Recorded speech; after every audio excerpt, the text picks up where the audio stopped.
Assim que foi capaz de começar a andar sozinho, José muitas vezes procurava esconder-se para rezar.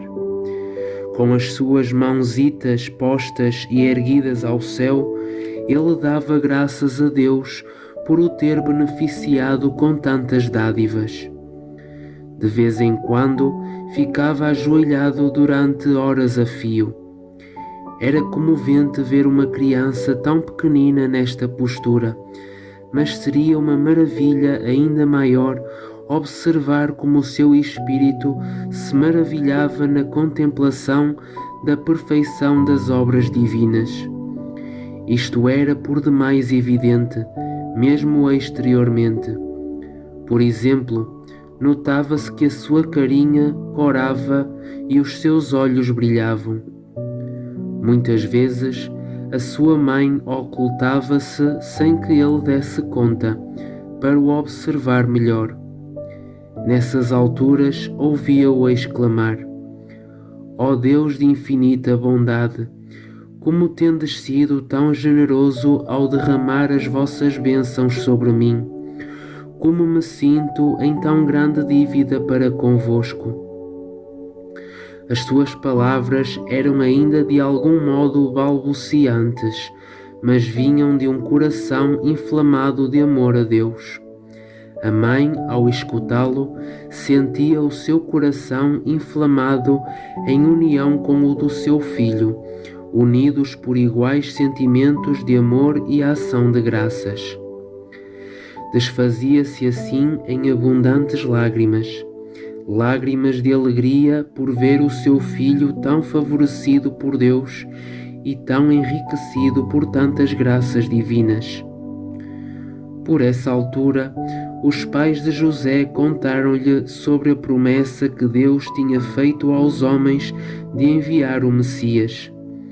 Revelaram-lhe como esta promessa era esperada com tanta ansiedade desde há muito por todos, remontando aos tempos dos antigos patriarcas.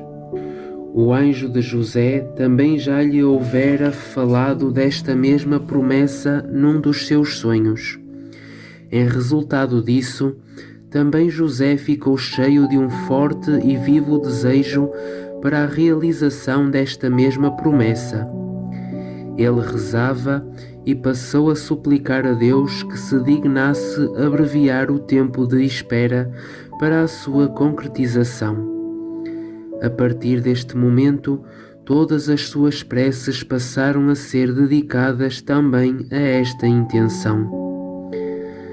Deus escutou com muito agrado estas súplicas da criança inocente, dando a este respeito claros testemunhos, pois sempre que José fazia as suas súplicas, o Altíssimo dignava-se encher o seu coração com grande alegria e consolação. Ao sentir esta correspondência, José sentia-se cada vez mais encorajado a prosseguir com as suas súplicas para que tal acontecesse. Sempre que acontecia qualquer coisa em sua casa que pudesse ofender a Deus, especialmente no que dizia respeito às fraquezas da criadagem, José ficava muito triste e deprimido, chorando com amargura. Uma vez que não os podia admoestar em virtude da sua tão tenra idade, mostrava contudo o seu desprezo pelas ofensas cometidas através das suas lágrimas. Um dia a sua mãe, ao observá-lo, perguntou-lhe por que estava tão triste e amargurado, ao que ele lhe respondeu muito emocionado: Tantas vezes me ensinaste o que fazer para agradar a Deus e como devemos evitar todos os pecados para não o ofender. Então, quando eu vejo Deus a ser ofendido na nossa própria casa, como queres tu que eu não me aflija e não chore?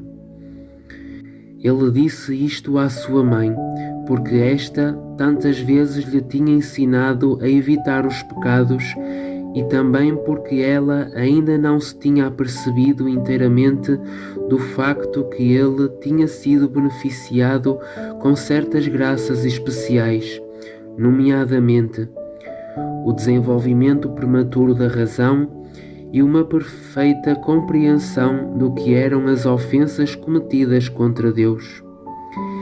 Ele entristecia-se muito, simplesmente porque sabia muito bem o quanto Deus merecia ser louvado e honrado e nunca ofendido. Compreendia o quão desagradável era o pecado para o seu Senhor muito amado. A partir daqui, a mãe de José passou a ter sempre presente esta atitude do menino. Ficou assim extremamente cautelosa, tomando medidas para ser vigilante e evitar que a ira de Deus pudesse ser despoletada por algum dos membros da sua casa. Ela passou a repreender severamente todo aquele que errasse. Então espalhou-se a notícia que a casa dos pais de José, por causa da atitude e conduta do seu filho, merecia mesmo o rótulo de Escola das Virtudes, uma vez que todos os seus ocupantes eram exímios no dever da observância e cumprimento da lei de Deus.